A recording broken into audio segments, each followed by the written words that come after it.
right, man. Word on the streets is Shawn Porter was forced to fight Errol Spence. And if Shawn Porter somehow upsets Errol Spence, will be a massive upset in a lot of people's minds and eyes. That Danny Garcia and Manny Pacquiao would be willing to fight Shawn Porter. But let's talk about it. We back. Goodfellas Sports TV. Make sure you hit that subscribe button, bell icon button, share the videos. And yes, I heard the other day that Shawn Porter was forced to fight Errol Spence. It wasn't something that he willingly done. Now, I can believe this to be true because you go back to after the Adrian Granados fight when T Street asked him, "What about Errol Spence?" "Oh, I don't see him as invincible. I don't even want to fight Heath and Danny. Errol Spence not on my radar." You can go back to when Kenny Porter went over to Sheffield and Shawn said he just tagged along, and all of a sudden they wanted their IBF back. They was prepared to call out Kell Brook had he beat Errol Spence. All of a sudden they didn't want the IBF belt. So at the end of the day, Shawn Porter just was reluctant to fight Errol Spence.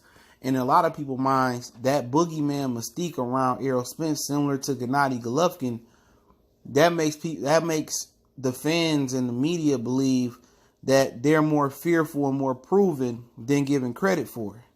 You know what I'm saying? So the reason Errol Spence got this big boogeyman mantra and this fear and this aura about him is because Keith Thurman, Danny Garcia, Shawn Porter, and and that rest of them. I'm not going to include Pacquiao here, but him too. Like Andre Berto said, they wanted him to pay his dues. Like, I ain't never heard no shit like that. He got a title, fight him. And all of a sudden, nobody wanted the IBF title. You know, you see it in certain sanctioning belt bodies, you know, like Santa Cruz, like Gary Russell. No, Santa Cruz, Mares, and Quigg, and Frampton, and Warrington. Nobody wants the WBC belt. It ain't shit about one belt being more prestigious than the other. It's about the easiest or the least or the route of the least resistance to get the belt. That's what it boiled down to. It's the route of the least resistance. Our easy way to get me called a world champion. Okay? And that's what it boiled down to. So Errol Spence is bigger than what he actually is on his body of work is because them PBC fighters didn't want to fight him. And Danny Garcia and Manny Pacquiao is behind the scenes would turn down the fight with Errol Spence if he beat Shawn Porter Saturday night. If Shawn Porter win, they willing to get funky with Shawn Porter, but not Errol Spence. Danny Garcia is Errol Spence WBC mandatory. He would allegedly pass that up and maybe fight Austin Trout to do something different. If Shawn Porter won, he'd fight him. Same thing for Manny Pacquiao. He has no ambitions on fighting Errol Spence next. If Shawn Porter won, it was a shock to me that Pacquiao would take on Shawn Porter. So at the end of the day, it seems like the welterweight division is rooting for Shawn Porter.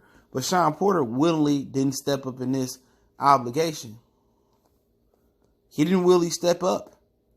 You know, he didn't step up because, Mikey won 12. You know what I'm saying? He stepped up because the powers that be forced him to. Probably due to the lack of fan base, the lack of luster on his last fight with Dennis Yugas.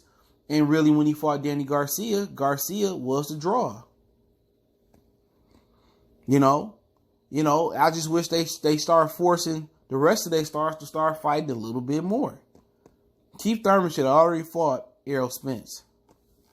Shawn Porter should have been already fought Errol Spence. Danny Garcia should fight Errol. They should force Danny Garcia to fight Errol Spence next. You know, if Errol Spence wins. They should force Manny Pacquiao to fight him. But it is what it is. Mikey Garcia is the leader in the clubhouse as long as Errol Spence wins.